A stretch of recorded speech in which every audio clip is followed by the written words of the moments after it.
el Evangelio de Lucas, capítulo 1. Ahora, una de las cosas que hemos estado hablando es de la vida y ministerio del Señor. Creo que el pueblo del Señor peca porque no conoce a su Señor. Creo que una de las cosas más terribles para un creyente es hablar de alguien que no conoce o que vagamente sabe quién es. Se nos ha enseñado tanto de Jesús, ¿cierto? Las películas, animaciones y videos, pero creo que a veces los videos, a veces más que ayudar, dificultan ciertas cosas, ¿ya? Hay temas de tradición a veces que se meten en este tipo de videos y en realidad no ayudan mucho. Y ese ha sido un problema para lo que ha sido la iglesia en este tiempo, donde la iglesia ha dejado de conocer quién es Jesús. Hablamos en términos muy generales de él, decimos quién es el Hijo de Dios, pero no sabemos qué significa. ¿Qué significa que el Señor sea el Hijo de Dios? Decimos que el Señor, que Jesucristo es el Señor, pero en realidad no sabemos la profundidad de lo que estamos diciendo y en realidad pecamos diciendo cosas, transmitiendo mensajes sin saber lo que queríamos decir. Y creo que el problema radica en eso, en que no conocemos en realidad quién es este hombre llamado Jesucristo. Entonces hemos comenzado con la exposición de la vida del Señor y significa que vamos a tocar los 4 evangelios, todos al mismo tiempo. Dice, ¿cómo se hace eso? Eso se llama armonía. La armonía de los evangelios es la idea de quemar todos los evangelios y hacer una vida de forma cronológica, según el registro bíblico de lo que el Señor ha hecho, de lo que es y obviamente de lo que será. Y habíamos comenzado hablando de la preexistencia del Mesías o del Señor, hablando de Juan capítulo 1, verso 1 y 2. En el principio era el verbo era con Dios y el verbo era Dios. Este era en el principio con Dios. Todas las cosas por Él fueron hechas y sin Él nada de lo que ha sido hecho fue hecho. En otras palabras, Jesús el Mesías es preexistente. Existía antes de la eternidad y se encarnó en un pequeño niño que le llamaron como Jesús. Y obviamente ya sabemos qué significa, ¿se acuerdan? Significa Jehová salva o Jehová es salvación. Entonces, en respecto a eso, la idea es seguir avanzando con la vida. Después hablamos de Lucas y Mateo. Dice, ¿qué es eso? Bueno, hablamos de las genealogías. ¿Por qué Lucas menciona un tipo de genealogía y Mateo otro tipo de genealogía? Mateo capítulo 1, verso del 1 al 14 y Lucas capítulo 3. ¿Por qué mencionan 2 grupos de genealogías? Bueno, porque uno está enfocado en un pacto dado a David, ¿se acuerdan? Dios le prometió algo a David, una casa, un trono y un reino eterno, según de Samuel capítulo 7. Y cuando vemos a Mateo, que su tema es presentar a Jesucristo como el Mesías, como el rey prometido a la nación de Israel, establece una genealogía donde se ve claramente que ese Jesús que nace es el rey prometido. Entonces por eso está la genealogía. ¿Por qué está la genealogía en Lucas? Porque la genealogía en Lucas nos habla de la genealogía por parte de madre, mientras que la de Mateo por parte de padre. Entonces están las 2. Después pasamos a lo que era el nacimiento del heraldo del rey. En este caso es Juan. Y ahí estamos hablando de este heraldo, de este pequeño niño que nacería de una mujer de una mujer que no podía tener hijos. ¿Se acuerdan? Ahora, una de las cosas, obviamente, que cualquier matrimonio que quiera casarse o quiera formar una familia, ¿cierto? El mejor anhelo o el mayor gozo es tener un hijo. De hecho, hay familias, mujeres, donde no pueden tener hijos y se ve la aflicción del corazón de ellas por querer tener un pariente, ¿cierto? Tener un hijo que se sienta amamantar, que se siente criar, que se siente ver a un niño crecer desde tu seno hacia la adultez. Y ciertamente cualquier pareja que quiera eso va a desearlo. Y lo desea con todo su corazón. Y Zacarías y Elizabeth era una pareja de este tipo. Era una pareja que en realidad deseaba tener un hijo. Pero Lucas nos dice que Elizabeth tenía un serio problema, era estéril. Y a eso se añade que eran ancianos. Ni aunque quisiera, no podía. Y esta pareja piadosa oraban por ello día y noche, me imagino yo, por este pequeño hijo. O por quitar la afrenta de Elizabeth. Y en un momento dice las escrituras en Lucas capítulo 1, en el verso 13 dice que se le apareció un ángel del Señor a Zacarías estando en el servicio, en el ministerio de sacerdotal. Y el ángel viene y dice: tu oración ha sido oída y tu mujer Elizabeth te dará a luz un hijo y llamará su nombre Juan. Eso dice el verso 13. Ahí está. Se fijan, en el verso 12 dice: tu esposo Zacarías al verle y le sobrecogió temor, pero el ángel le dijo: Zacarías, no temas, porque tu oración ha sido oída y tu mujer Elizabeth te dará a luz un hijo y llamará su nombre Juan. Ahí está. Ya, obviamente esa es una gran noticia, creo yo, para cualquier padre que ve que después de tantos años, tanto tiempo, se contesta. Entonces, yo creo que cualquier persona que ha estado orando por alguien o por una petición particular, sabe que en el momento en que Dios responda va a producir tanto gozo en el corazón de cada uno de nosotros. Creo yo que obviamente no podría haber palabras que pudieran dar la gratitud, la alabanza al Señor. De manera que esta grandiosa noticia debería haber llenado el corazón de Zacarías de tanto regocijo, pero en realidad pasó todo lo contrario.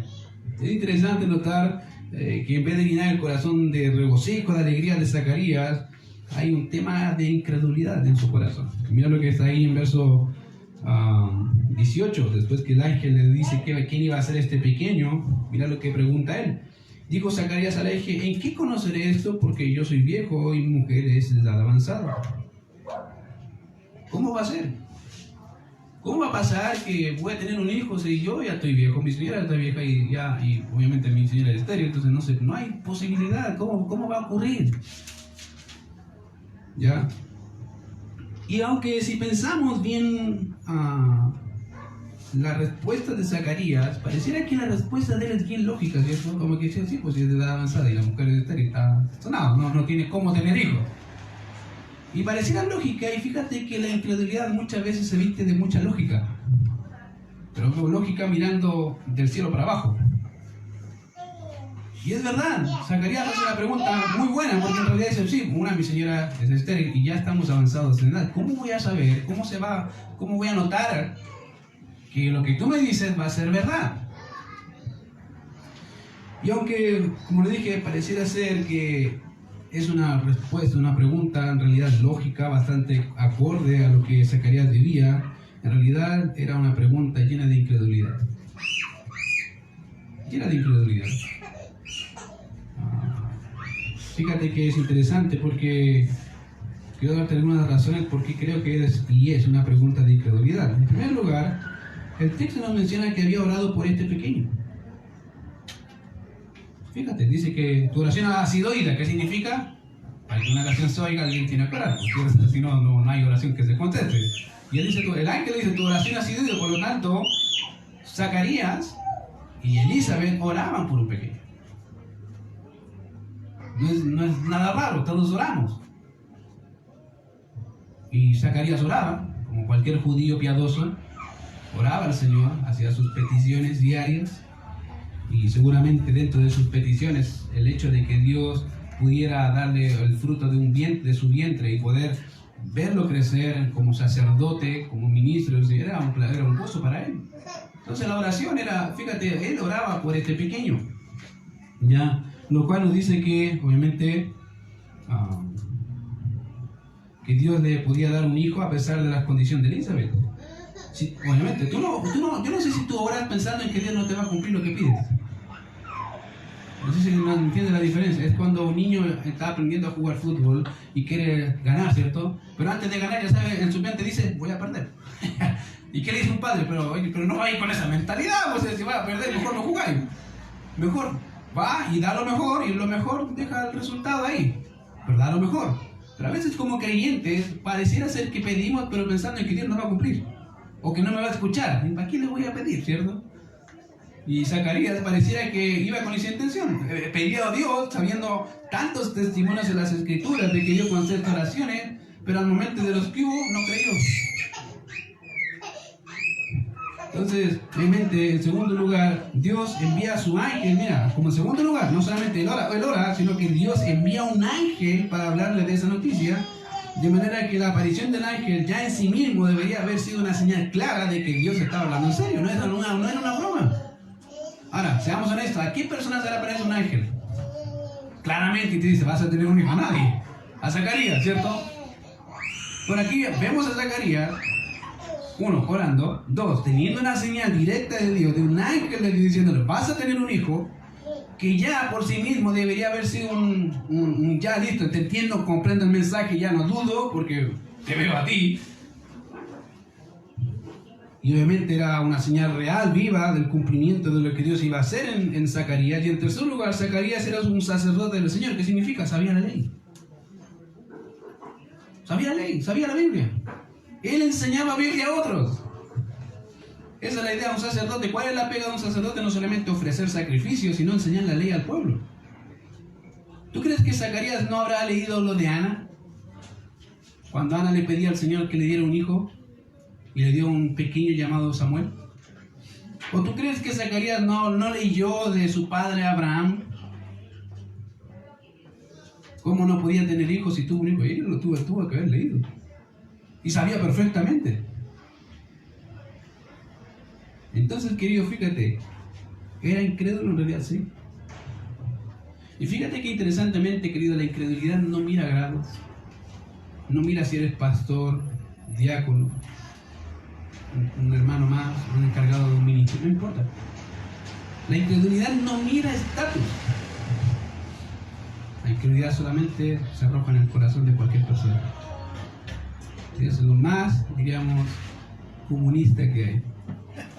¿Por qué? Porque en realidad no mira grado. Puede haber incrédulos con harto dinero como incrédulos con nada. No mira. ¿A dónde se arroja? En el corazón nuestro, querido. Y fíjate, Zacarías tenía todo para decir, sí creo, y no creyó. A veces la gente dice, bueno, si yo veo a Dios haciendo una señal, voy a creer. No vas a creer. No se trata de señales. Se trata si crees. ¿Se acuerdan que el Señor hizo algo parecido de una parábola o una historia? El rico y Lázaro. Cuando el rico fue llevado al Hades, dijo, bueno, manda. Dice, Padre Abraham, manda que alguien se levante de entre los muertos y vaya y le diga a mis hermanos que no vengan acá. ¿Qué dice Abraham? Que aunque se levante un muerto no van a creer. A los profetas tienen, que a ellos los oigan, en otras palabras, tienen la Biblia, tienen la ley, que a ellos les crean. Porque aunque se levante un muerto, no van a creer, querido, no tiene que ver con las señales. No tiene que ver con que si Dios puede o no puede. Dios puede hacer todas las cosas. Tiene que ver si tú crees. Y ese es el serio problema que tenemos. Somos tan crédulos para creernos el cuento, aunque sea equivocado, y tan fácil de engañar. De hecho, Juan Calvino decía que el corazón humano es una máquina de hacer ídolos. Somos fáciles de engañar. Piensa en tu vida. ¿Cuántas veces has sido engañado? A veces por tus emociones, por tu intelectualismo lógico, y no dejas que Dios siga obrando en tu vida. ¿Por qué? Porque no le crees. No porque Dios no pueda hacerlo.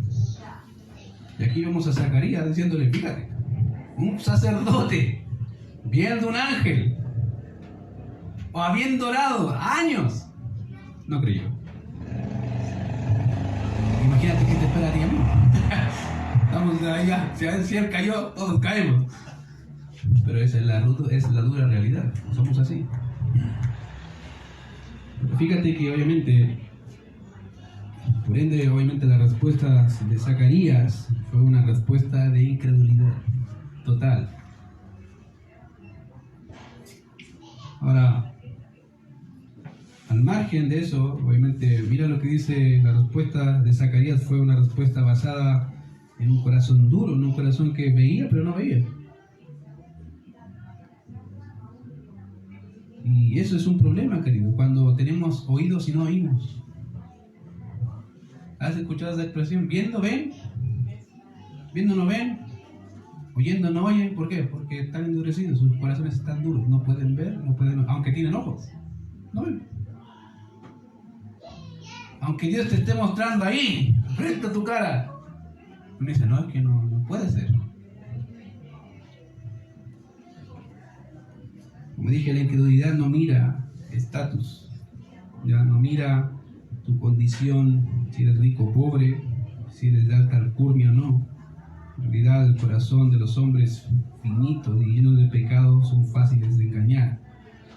Y rebajamos a Dios de una categoría suprema, infinita, eterna, y creemos que Él tampoco puede. O sea, yo no puedo, entonces Dios tampoco puede. Y no lo decimos, pero eso es lo que pensamos. Es como que en nuestro razonamiento las únicas personas que pueden hacer eso son los humanos. Y si los humanos no pueden, nadie puede. Entonces, como nadie puede, Dios tampoco puede. Y hacemos de Dios un ser tan ínfimo, tan pequeño a la estatura nuestra, y nos damos cuenta que en realidad más que eso. Y eso fue lo que pasó con Zacarías. De hecho, el ángel reprendió a Zacarías por su actitud. Mira lo que dice el texto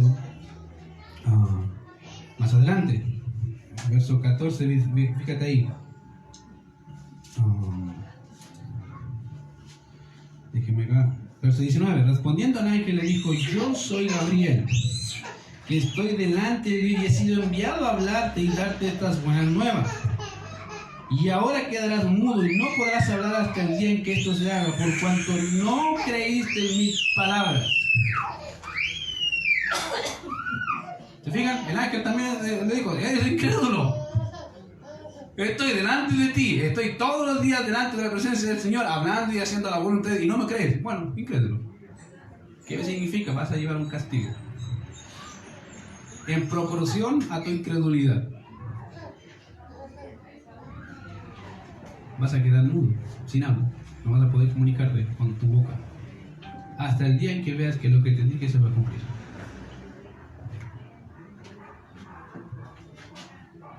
Y fíjate, eso fue exactamente lo que pasó por 9 meses. Zacarías mudo 9 meses, sin poder hablar nada, aunque quisiera, no.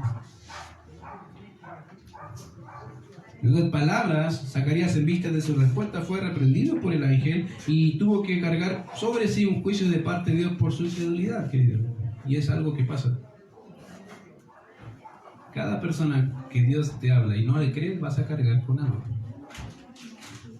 Y eso son las consecuencias de tu incredulidad. Fíjate que Dios a los discípulos, el Señor a los discípulos, lo hizo crecer en fe.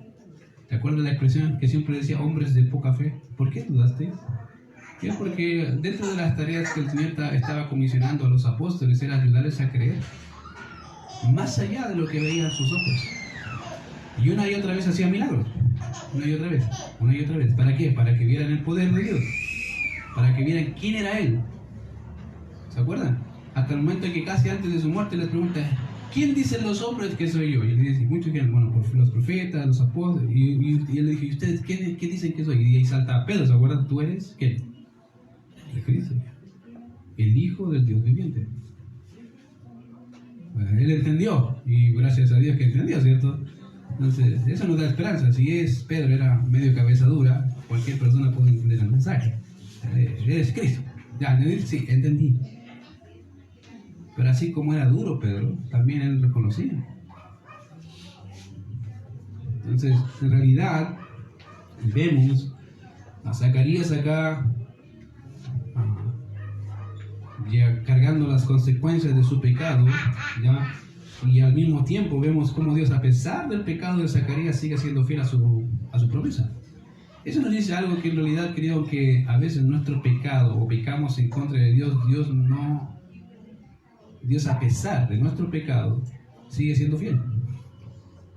Dios podría haberle dicho a Zacarías: ¿sabes qué, Zacarías? Ya, ¿no creíste? Busca otro. ¿Cuál es el problema? Hay tantas más. Pero no, era la mujer, Elizabeth, la que estaba destinada por Dios, y Dios iba a llevar a cabo su plan a pesar de Zacarías. Y llevó a cabo su plan. De hecho, en el verso 64 dice ahí: al momento o al instante, cuando él, después que nació el bebé, Juan dice que al instante fue abierta su boca. O sea, Dios cumplió. Él dijo: vas a estar todos los meses hasta que veas a tu hijo, ahí recién vas a hablar. ¿Fue así? Fue así. Y ahí dice el verso 64: al momento, al instante fue abierta tu boca. En otras palabras, Dios levantó el juicio que tenía Zacarías por su incredulidad pronunciada por el ángel, le abrió su boca y soltó su lengua y habló bendiciendo a Dios. Y es desde este mismo instante en que pudo hablar, pudo decir, pudo anunciar a la gente que estaba, sus vecinos, sus parientes, las grandes misericordias de Dios para con él y su familia. Eso fue lo que hizo. En realidad no pudo contener, es como esa alegría, ¿cierto? Imagínate un padre que no puede hablar, ¿qué va a hacer? Escribirte hasta por si acaso, sí, no puede, pero aquí gracias a Dios se le soltó, Dios le permitió hablar. ¿Y qué empezó a decir? Las bondades y las misericordias de Dios. No había palabras en Zacarías que pudieran llenar su corazón de gratitud. Y fíjate que una de las cosas que pasó con la gente ahí que escuchaba fue algo interesante. Dice, y el verso 65, y se llenaron de temor todos sus vecinos, y en todas las montañas de Judea se divulgaron todas estas cosas. En otras palabras, todo lo acontecido desde el nacimiento o desde que se le pronunció el ángel a Zacarías, el alumbramiento de Elizabeth, el hecho de que también se le profetizara a María, iba a tener un hijo sin concepción humana, hasta este mismo instante en que él pudo hablar, todo eso la gente lo vio.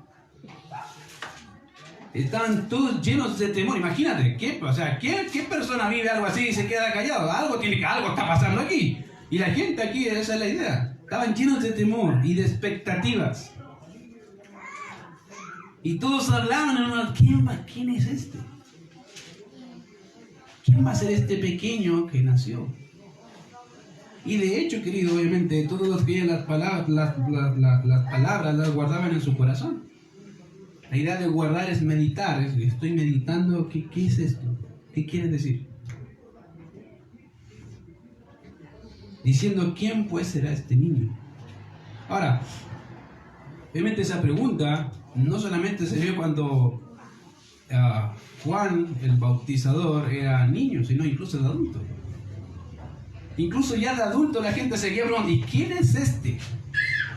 De hecho, las Escrituras nos dicen obviamente que más de una ocasión los fariseos fueron a preguntarle, ¿y tú quién eres? Mira lo que dice Juan capítulo 1, para ver un poco de eso sobre la vida de Juan. Como te dije, no solamente se vio en los vecinos cuando era niño, sino incluso cuando adulto. También se hacía la misma pregunta. Juan capítulo 1. Verso 19 al 24. Dice ahí, este es el testimonio de Juan cuando los judíos enviaron de Jerusalén sacerdotes y levitas para que le preguntasen, ¿tú quién eres? Fíjate. La misma pregunta. ¿Tú quién eres? Confesó y no negó, sino confesó, yo no soy el Cristo. Y le preguntaron, ¿qué pues? ¿Eres tú Elías? Dijo, no soy. Dice, no soy. ¿Eres tú el profeta? Y respondió, no. Le dijeron, pues, ¿quién eres para que demos respuesta a los que nos enviaron? ¿Qué dices de ti mismo? Dijo, yo soy la voz de uno que clama en el desierto, enderezad el camino del Señor, como dice el profeta Isaías. Y los que habían sido enviados, ¿qué dice ahí? Eran de los fariseos. Querido, hasta adulto la gente pregunta, ¿y quién es este? Este hombre extraño que se viste como Elías, anda en los desiertos y pregona a gran voz, ¡arrepentíos! ¿Quién es? Y había discusión, aún en este tiempo había discusión. Uno decía, es el profeta, otro decía, no, es Elías, otro decía, no, ¿quién es? Hay tanta confusión entre medio de nosotros que no sabemos. Queremos preguntarte a ti, ¿qué dices de ti? Y dijo, no soy ninguno de todos los que creen ustedes. Soy otro distinto. Querido, la conmoción que ocasionó el nacimiento de Juan no solamente fue desde sus inicios, sino incluso cuando adulto. La pregunta es ¿por qué? Porque imagínate 400 años donde una nación no tuvo revelación directa de parte de Dios, donde había sido conquistada, arrasada literalmente por 4 imperios, babilónico, medo-persa, griego y romano, donde habían sido entregados a los gentiles. ¿Tú crees que esa nación no quería libertad? Sí, quería libertad.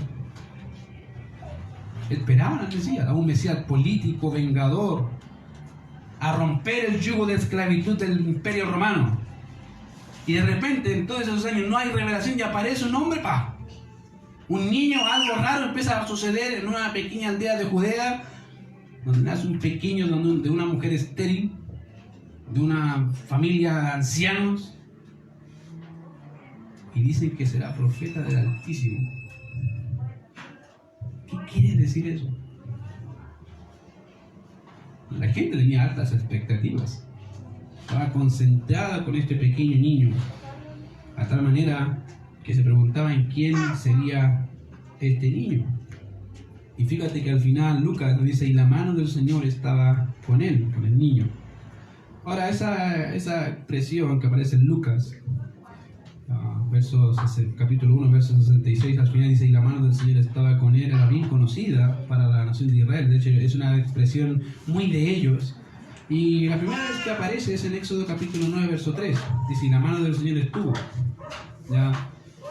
Y después aparecen muchos otros textos, como Éxodo 16:3, Números 11:23, Deuteronomio 2:15, Josué 4:24, Jueces 2:15, o expresiones similares como con mano fuerte te sacó Jehová de la tierra de Egipto. ¿Se acuerdan? Expresiones muy parecidas.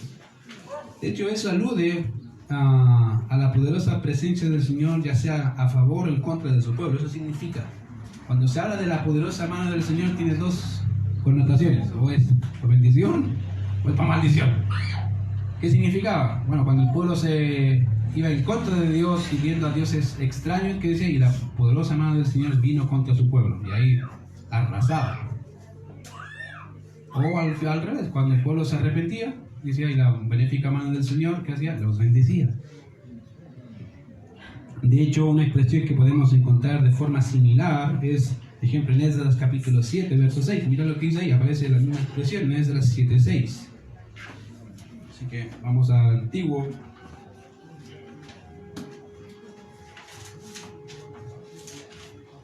Esdras capítulo 7, verso 6, hablando de este siervo del Señor, dice ahí, este Esdras subió de Babilonia, era escriba diligente de la ley de Moisés, que Jehová Dios de Israel había dado, y le concedió el rey todo lo que pidió. En otras palabras, obviamente la idea es que la benéfica mano del Señor estaba con él. Mira lo que dice, porque la mano de Jehová su Dios estaba ¿con quién? Con Esdras. O sea, todo lo que Esdras pidió al rey, ¿qué hizo el rey? Se lo concedió. Entonces, en otras palabras, la mano del Señor aquí significa bendición. Yo te bendigo, está ahí. La extiendo para que seas de bendición para otros. Lo mismo pasa en el caso de Ezequiel. Mira lo que dice Ezequiel capítulo 37, verso 1. Aparece exactamente la misma expresión. Ezequiel capítulo 37, verso 1. Hablando de Ezequiel, dice, la mano de Jehová vino sobre mí y me llevó en el espíritu de Jehová y me puso en medio de un valle que estaba lleno de huesos secos. En otras palabras, que dice la benéfica mano, en otras palabras, Dios no me está llevando a juicio, sino me está mostrando. Es un beneficio para mí poder ver lo que el Señor me va a mostrar. Entonces, el hecho aquí involucra tanto bendición como maldición, depende del contexto en cómo se utilice. ¿Ya? En simples palabras, queridos, todo lo que hemos podido aprender, obviamente hasta aquí, es que Juan, en este caso, iba a tener toda, diríamos, el beneficio de Dios a su favor. Todo. Fíjate, ¿cómo sabemos eso? Porque Lucas anteriormente dice que el niño fue lleno del Espíritu Santo, ¿desde cuándo? Desde que estaba en la panza. O sea, ya desde que estaba en la panza era lleno del Espíritu. Imagínate después. Te está diciendo que estaba todo a favor, todo lo que podríamos decir, lo que un creyente desearía, entre comillas, y que tiene, a favor de él.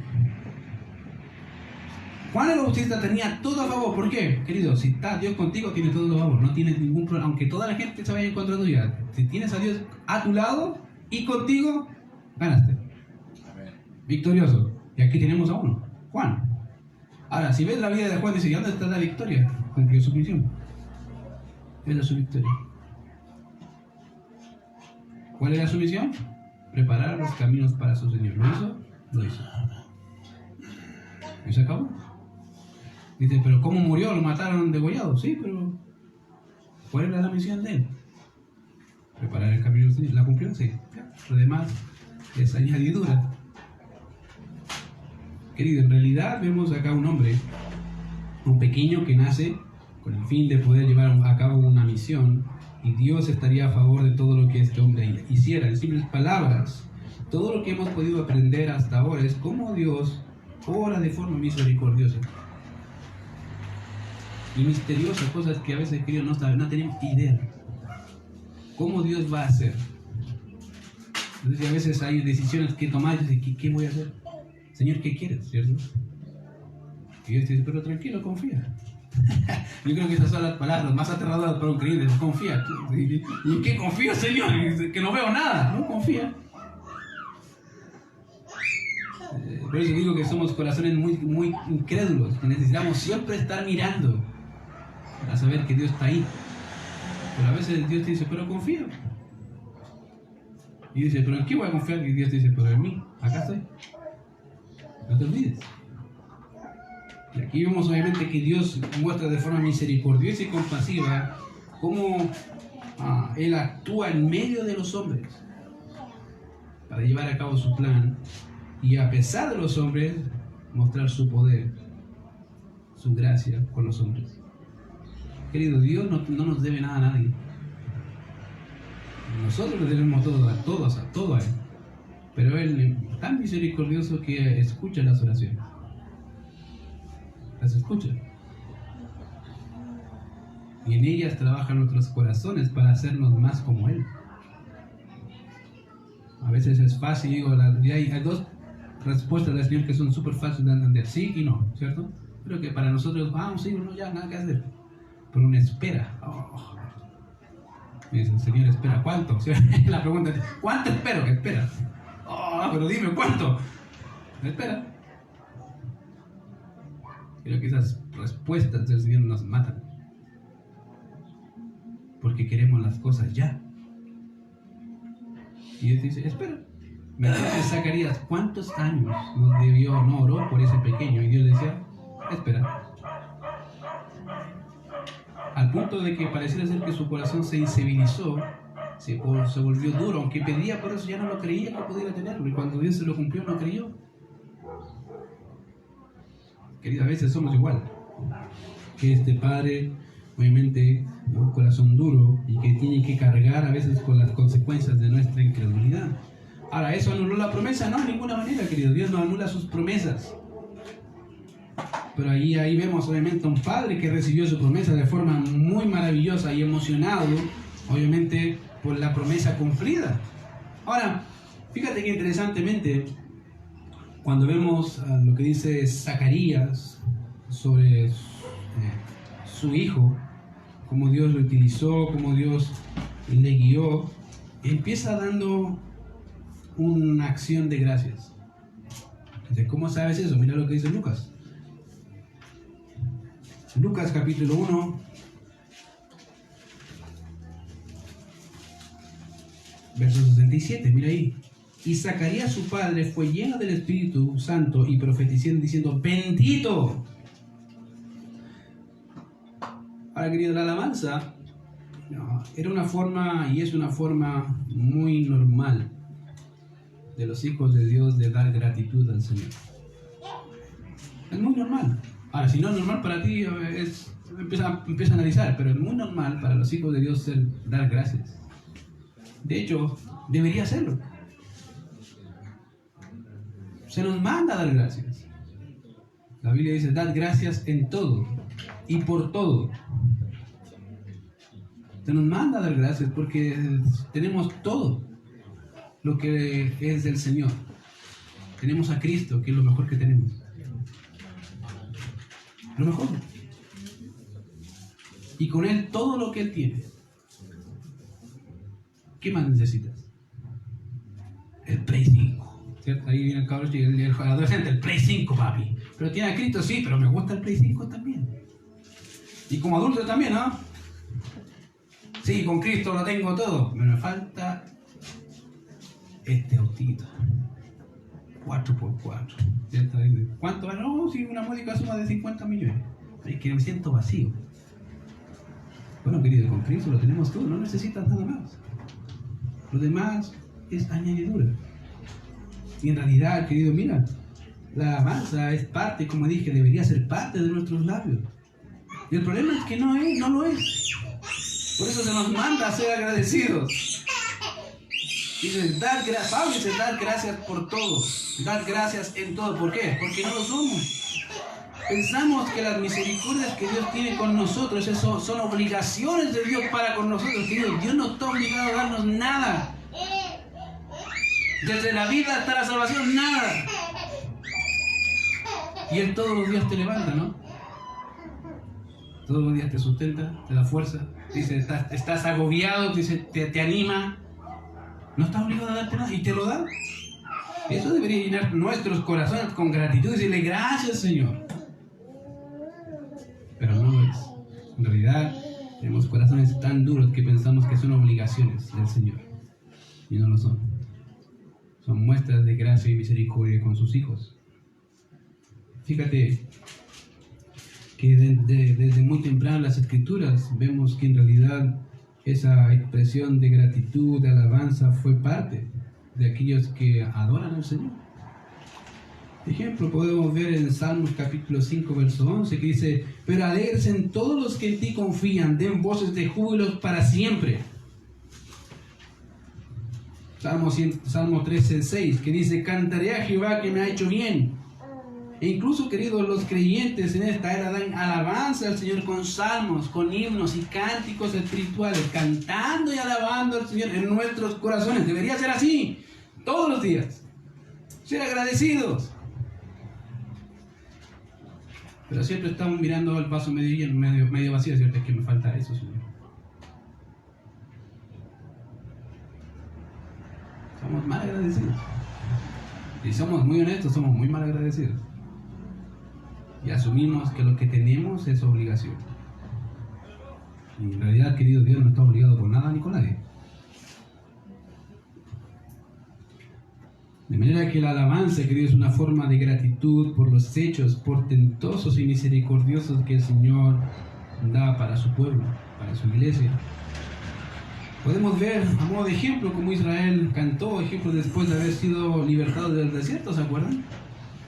Como Ana, la hermana de Moisés, tomó un pandero y se puso a cantar. ¿Por qué? Porque grandes son las maravillas del Señor. Libertó a su pueblo de la esclavitud de Egipto. ¡Wow! O no sé si recuerdan el canto de gratitud de Ana después que el Señor le contestó. Engrandece mi alma al Señor. En otras palabras, Señor, eres tan grande. No tengo más palabras que decir que eres grande en extremo. Porque me concediste lo que pedí.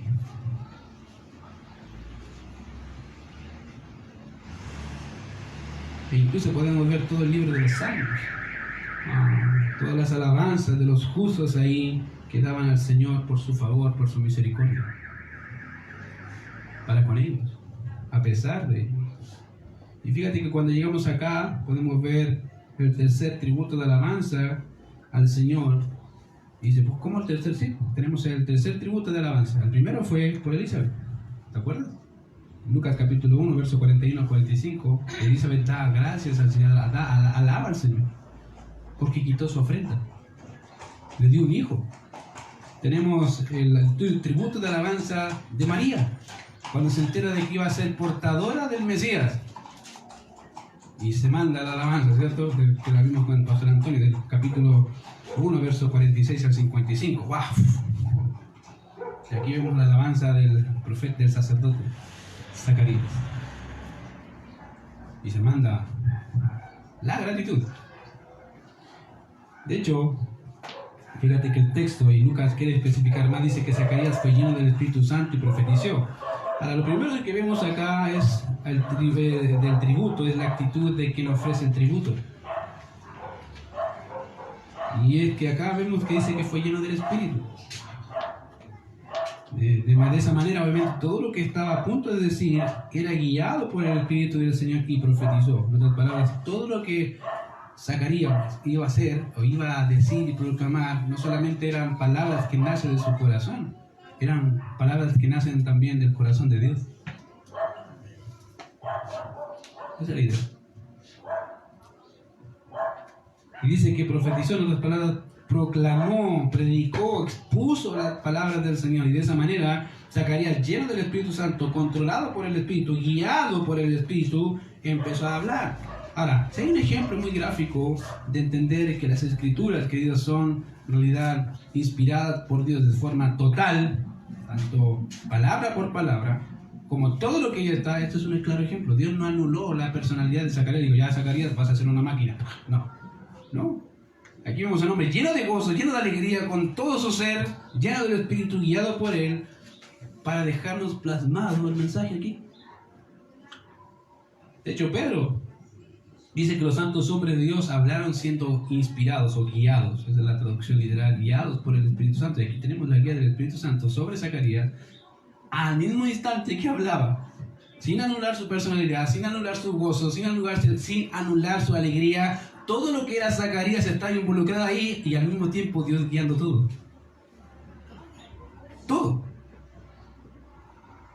Y eso nos dice algo, que Dios, querido, en realidad no anula las personalidades, no anuló la personalidad de la gente al dejar el mensaje escrito. Ocupó a cada uno de ellos, a su forma, a su estilo, para dejarnos lo que tenemos hoy. Incluso en los problemas, en los afanes, en los pecados. Tenemos ahí el libro de Salmos, ¿se acuerdan? Cuando el mismo David dijo, no apartes de mí tu Santo Espíritu. Contra ti, solo pecado. Yo no creo que David haya dicho eso así. Yo creo que lo más seguro es que haya estado llorando. Contra ti, Señor. Solo contra ti. Y tiene que haberse derramado su corazón ahí mientras otro escribía. Pero fíjate, que Dios no anuló de ninguna manera la personalidad del escritor. De aquí lo vemos. Entonces, dice que, obviamente, empieza su canto, su alabanza, reconociendo algo del Señor, bendito. Que dice, bendito el Señor Dios de Israel, que ha visitado y redimido a su pueblo. Ya con eso, te digo que aquí vamos a estar un buen rato, porque con esa pura frase se mandó una buena declaración. Y empezando por bendito, y esa es una forma muy común de comenzar una alabanza de gratitud al Señor. De hecho, muchas veces se ve en las Escrituras la misma figura, la misma forma. De hecho, desde muy temprano en las Escrituras podemos ver que se comienza de esa manera. Por ejemplo, tenemos Génesis 9:26, donde Noé le dice, bendito por Jehová mi Dios sea Sem, y sea Canaán su siervo. Está bendiciendo, está alabando al Señor. Es una alabanza. Tenemos el ejemplo Génesis 14, versos 19 y 20, o la alabanza del Damaseno Eliezer, ¿se acuerdan? Ese siervo de Abraham, cuando le dice, Dios de Abraham, de mi siervo Abraham, si pasa tal cosa, si viene la doncella y digo, dame de beber, y baja su cántaro, me da de beber a mí, le da de beber a mis cabellos, esa es. ¿Y qué pasó? Exactamente eso. Y después que pasó eso, el Damaseno alaba al Señor y dice así, bendito sea Jehová, Dios de mi amo Abraham, que no se apartó de mi amo su misericordia. ¿Qué está haciendo? Alabando al Señor. Diciendo, que el Dios de mi amo, no hay otro como Él. Bendito. Y esa es la idea. Es una forma exclamativa de decir, Dios es bueno en demasía. No hay nada malo que decir, es tan bueno, míralo. Y como buen judío, Zacarías empieza igual, bendito. Bendito el Señor Dios de Israel que ha visitado. Ahora, si hay algo de lo que vemos es que Zacarías reconoce que Jehová es Dios de Israel. Eso no hay duda. Zacarías entiende que los pactos y las promesas y la ley fueron dadas a Israel y de la cual vendría el Cristo, dice Pablo. Él sabía eso, Zacarías lo sabía. Zacarías, acuérdense que no solamente era sacerdote, ellos estaban encargados de enseñar la ley. Él sabía perfectamente. Génesis 3:15. Seguramente podría haber visto Génesis 6, cuando se le pusieron el nombre a Noé, a quien iba a dar descanso. O las promesas hechas a sus padres, a Judá, desde quien saldría aquel león de la tribu de Judá. Y puede haberse recordado todas las promesas. Ahí, estaban ahí. Y en eso obviamente él dice, bendito sea el Señor Dios de Israel, reconoce que la autoridad suprema y por quien esperan es por ese Dios. De manera que dice que ha visitado.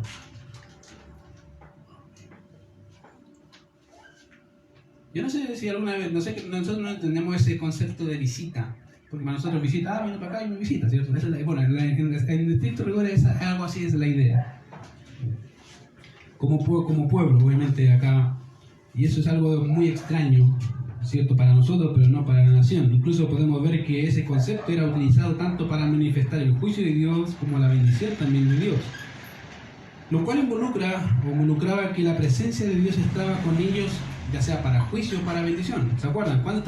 ¿Cómo sabían que Dios estaba con ellos? En el Éxodo, ¿cómo sabían? La nube, sí, correcto, la nube. Eso significa que ellos sabían, ahí está, no hay duda. Y andaban como relojitos, a veces, ¿cierto? Ahí está, y ellos lo veían. Y ahí podían decir, bueno, el Señor nos ha visitado. ¿Cómo saben? Mira, está en medio de nosotros. Pero el Señor dejó de visitarlos cuando se perdieron en su idolatría. Si recuerdan, dice que el Señor empezó a apartarse de la nación. ¿Se acuerdan? Ezequiel o Jeremías, que empieza a apartarse hasta que dejó a la nación. Dejó su templo y haga lo que quiera con el templo. Y aquí vemos otra vez una expresión diciendo el Señor se volvió. El Señor se volvió a nosotros. Ya no nos dejó. Ahora viene y nos visita. Quiere restablecer lo que perdimos por nuestro pecado. Ahora quiere establecerlo nuevamente con la nación. Y esa es la idea. En otras palabras, Dios había descendido una vez más para ejecutar su plan de redención para con la nación. Y eso tiene que haber llenado de gozo el corazón de Zacarías diciendo, mira, Dios está preparando lo último del plan para redimir y llevar a cabo su pacto. Y Zacarías lo veía así. De manera que, querido, lo natural se fue investido por lo sobrenatural en medio de esta generación. Fíjate que durante el ministerio del Señor Jesucristo fue el momento de más actividad angelical y demoníaca. Es el cielo y la tierra, literal. ¿Cómo es eso? ¿Sí? Tenían al rey, al Dios hombre, encarnado con ellos, y todas sus huestes a disposición de él. ¿A dónde? En la tierra, acá, pisando, viviendo como hombre, haciendo las cosas como hombre. Estaba ahí, entonces, obviamente, eso es una visita de Jehová. Sí, Jehová visitó a su pueblo. Ahora, algo interesante que hay que notar es que lo más seguro que María le tiene que haber dicho a Elizabeth lo que pasó con Gabriel, porque estuvo 3 meses más o menos con ellas. Estuvo con ellos, los visitó, ¿se acuerdan? Que lo vimos la vez anterior, dice Lucas, que visitó María a Elizabeth después que se enteró que ella había dado a la luz también. Y lo más seguro que tiene que verse como típico que las mujeres se cuentan, ¿cierto? No, que también se me apareció un ángel. Y lo más seguro que Elizabeth le contó a su esposo, mira, ella también. Mira. Y aquí vemos en realidad que lo natural fue invadido por lo sobrenatural en esa generación. Pero notemos que Zacarías reconoce eso y lo abraza y ve el futuro de Israel como ya un futuro ya ejecutado. Y fíjate, ¿cómo sabemos que lo ve como un futuro ejecutado? Por la palabra que dice redención, que ha redimido. No dice que va a redimir o que redimirá, sino dice, ya lo hice. Fíjate, dice, bendito sea Jehová Dios de Israel, que ha redimido, pasado, a su pueblo. Ahora, la palabra redención, obviamente, que aparece aquí, tiene que ver, o significa básicamente un rescate o liberación, y esa palabra hace alusión al pago que se da por un precio de un esclavo. Es el pago, el dinero, lo que se iba a pagar para rescatar al esclavo. Y fíjate que, obviamente, cuando Zacarías pronuncia estas palabras, aunque la redención de Israel ya se la había otorgado a ellos, no se había consumado. ¿Por qué? Porque tenía que morir el testador. Si no muere el testador, no hay redención. Alguien tiene que pagar. Entonces, para pagar, ¿cuál era el costo de la paga? ¿Cuál era la paga? Muerte. Porque la paga del pecado, ¿qué es lo que es? Muerte. Por lo tanto, tiene que morir alguien. Mientras no pase eso, imposible. No hay redención para nadie. Ni para Israel, ni para los judíos, ni para el gentil, para nadie. Y aquí Zacarías se adelanta, guiado por el Espíritu, para decir, se cumplió. ¿Qué está diciendo? Se llevó a cabo. Ese niño que viene detrás de mi hijo, ya cumplió. Ya nos redimió. ¿Por qué? Porque Él pagó. Él ve el acto como un acto ya hecho. Lo cree así. Fíjate qué diferencia es ver a un Zacarías antes, cuando se le pregunta diciendo, ¿y cómo conoceré ¿Cómo conoceré que voy a tener un hijo? A este Zacarías acá, guiado por el Espíritu de Dios, diciendo, todo lo que Dios dice va a ser. Y es así, punto. Ya no hay cuestionamiento, no hay diciendo, ¿y cómo se va a hacer? No, dice, en realidad, eso es así. Esa es la diferencia, querido. La gran diferencia que vemos acá de Zacarías. Un antes y un después, ¿cierto? Fíjate que la redención de Israel para Zacarías fue en realidad una redención ya ejecutada. De manera que cuando Zacarías pronuncia estas palabras, aunque la redención de Israel ya se le había otorgado, el pacto que les aseguraba esta misma no estaba ratificado debido a que la muerte, como dije, del Señor no se había efectuado todavía. Por ende, lo que Zacarías hace es mostrarnos la esperanza con la cual descansaba y reposaba su corazón. Y no solo el de él, sino a todos aquellos que esperaban la redención de Israel. Querido, había judíos en realidad que eran devotos, que esperaban en realidad la redención de su pueblo. Este es uno. Y aquí lo vemos, el Señor la cumplió. Va a aparecer otro también que era a quien van a llevar para circuncidar a Jesús. Y dijo, he aquí el Salvador, ahora puedo morir en paz. Y había una mujer, ¿se acuerdan? Que también dice que empieza a decirle a todos quién era ese pequeño. ¿Por qué? Porque esperaba lo mismo que Zacarías, la redención de Israel. ¿Tú crees que los judíos de la actualidad no esperan eso? Muchos de ellos sí. Esperan que un día, una vez y para siempre, Israel sea cabeza de naciones, redimido por el Santo de los Santos. ¿Cuándo va a ser eso? En el reino milenial, cuando el Señor venga a instaurar su reino eterno, una vez y para siempre, y ya no hay vuelta atrás. Ahí Israel va a ser cabeza de naciones. No va a tener que pedir nada a nadie, porque su rey va a estar ahí vigente, va a estar ahí presente, junto con ellos. Y fíjate que Zacarías sigue hablando y dice, y nos levantó un poderoso Salvador en la casa de David, su siervo.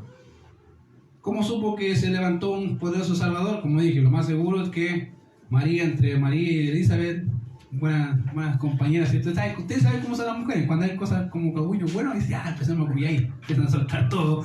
Y lo más seguro es que María le contó a Elizabeth, y Elizabeth le tiene que haber contado a su esposo, o escuchó a su esposo, por algo ahí tiene que haber pasado, y él entendió el mensaje. Dice, y nos levantó un poderoso Salvador. Y aquí encontramos esa expresión muy de judío, acá de poderoso Salvador, y nos proporciona la idea que tiene en mente básicamente aquí Zacarías, y es que la esperanza del Mesías tenía como parte su venida, o como parte de su venida, el poder con el cual el Señor vendría a la tierra. Querido, la gente aquí, los judíos, pensaban que el Señor venía con poder y gloria. Esa es la idea. Por eso cuando vino en un humilde pesebre no podían entender cómo. Si todas las promesas que hemos visto nos hablan de un gobierno con poder que iba a arrasar y dar muerte a nuestros enemigos, aquí no se pasó. ¿Qué pasó? Empezando por 2 de Samuel 7, donde Dios le promete a David una casa, un trono y un reino eterno. La idea ahí que obviamente es como un animal que embiste a otro y lo destruye. Esa es la idea. Cuando él habla de un salvador, a un poderoso salvador, esa es la idea. Va a investir a todas las naciones. Si se lo pongo de un ejemplo bíblico y gráfico, en una de las visiones que tuvo Daniel, fueron 2, ¿se acuerdan? Una estatua y unas figuras, ¿se acuerdan?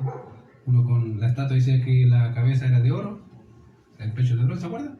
Y dice que de repente apareció una pequeña piedrecita, como guiada por el Señor, que vino, le pegó a esa estatua y arrasó.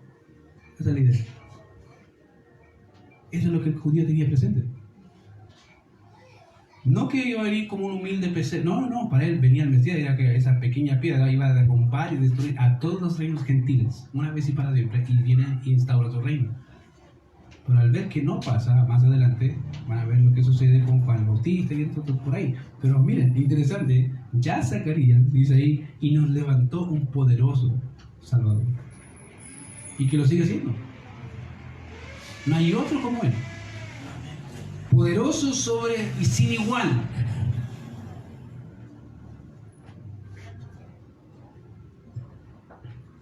Este Salvador era aquel que vendría de la casa de David, como dijo también el profeta Jeremías. De aquí que vienen días, dice Jehová, en que levantaré a David, renuevo justo, y reinará como rey, el cual será dichoso, y hará juicio y justicia en la tierra. Hablando del Mesías, vamos a levantarlo. Para los que saben de jardinería, saben lo que es un renuevo, ¿cierto? Un pequeño brotecito que empieza a renacer de un árbol caído. Y aquí esa es la idea. Israel estaba destruido total. Y Dios le dice, mira, aunque esté cortado y no vaya a aparecer nada más, voy a hacer que brote uno, que va a levantar a toda la nación. Esa es la idea. Y de hecho repite la misma promesa en Jeremías 33:15, cuando dice, en aquellos días y en aquel tiempo haré brotar a David un renuevo de justicia, y hará juicio y justicia en la tierra. Y eso es lo que Zacarías entendía. Va a haber justicia y juicio porque nos ha levantado un poderoso Salvador que va a gobernar las naciones, que va a redimir a su pueblo, y gobernaremos con él para siempre.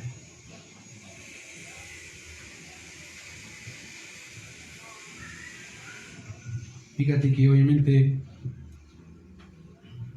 vemos acá como él, Zacarías, apela a las escrituras, dice, como habló por boca de sus santos profetas que fueron desde el principio. Dice, ¿cuáles son esos profetas? Hay hartos. Por ejemplo, pacto de Dios con David, 2 de Samuel 7. David era un profeta, sí. Es reconocido como profeta y como rey. Tenemos Salmos 89, Salmos 110, Salmo 32, profecías de Ezequiel, de Isaías, de Jeremías. Querido, Dios una y otra vez decía, yo voy a reanudar, voy a volverme a la nación, yo los voy a visitar, yo voy a hacer tal y tal cosa con usted, yo lo voy a hacer. Pero esperen, tienen que pasar lo que tienen que pasar por su pecado. Querido, a veces creemos que Dios no contesta nuestras oraciones, no, Dios las contesta. El problema es que somos impacientes. Y el problema mayor es que somos muy incrédulos. Y tienen que pasar años para darnos cuenta que hemos girado en el desierto 40 años. Para darte cuenta que has pecado todo el rato la misma cosa. 40 años. Para darte cuenta que todavía estás girando en el desierto porque no quieres creerle a Dios. Yo no sé si te agota esa vida, querido. Pero yo te digo que a los judíos le agotó. Y murieron en el desierto por su incredulidad. Yo no sé qué estás pasando tú, pero si Dios te ha hablado algo, no endurezcas su corazón. Algo que te puedo decir, que cito a Hebreos, si yo soy su voz, no endurezcas tu corazón, porque vas a cargar tu juicio, y a veces son años. por no creer. Quiero animarte a seguir creyéndole al Señor en todo lo que dice, en todo lo que hace. Porque aquí vemos que en realidad Zacarías se manda un discurso de aquellos que solo guiados por el Señor puede quedar. Ahí. La pregunta es: ¿y tú? ¿Qué Zacarías quiere ser? ¿El que aparece al principio diciéndole ¿y cómo va a hacer eso? ¿O este que aparece acá diciendo Dios lo va a hacer? Bueno, eso tienes que decidirlo tú. Cada uno de nosotros debe determinar cuál quiere ser. Pero desde ya te digo, no hay términos medios. Dios me dice que crees más o menos. O crees o no crees. Si tú dices que le creo más o menos, entonces no crees. Pero es una decisión que tú debes determinar. ¿Qué vas a hacer? Vamos a orar. Señor, te damos gracias, Padre, por este tiempo. Gracias por tu cuidado y tu misericordia. Y gracias por enseñarnos, Señor, por el medio de este Zacarías, Señor, cómo tú obras en el corazón de los hombres, Señor, y cómo los utilizas. Y ver cómo, Señor, ya en este momento vemos a un Zacarías enviado por tu Espíritu, transformado, Señor, y cómo con tanta certeza, Señor, declara verdades tan llenas de ánimo. No solamente para tu nación, Señor, sino incluso para la iglesia, porque si fuiste fiel con ellos, Señor, incluso a pesar de su infidelidad, cuánto más con nosotros. Te alabamos, Señor, porque tu fidelidad no descansa, Señor, en lo que podamos hacer, sino en tu misericordia. Porque tú eres bueno, Señor. Que a pesar de nuestra bajeza y de nuestro pecado, sigues obrando en nosotros. Te ruego, Señor, que sigas trabajando más y más en nuestros corazones para darte gloria y honra a tu nombre, y que nuestras vidas sean transformadas, Señor, a la imagen de tu Hijo Jesucristo. Gracias, Señor, por todo lo que tú haces y porque nos bendices, Señor, con tu palabra. En Cristo Jesús oramos. Amén. Amén.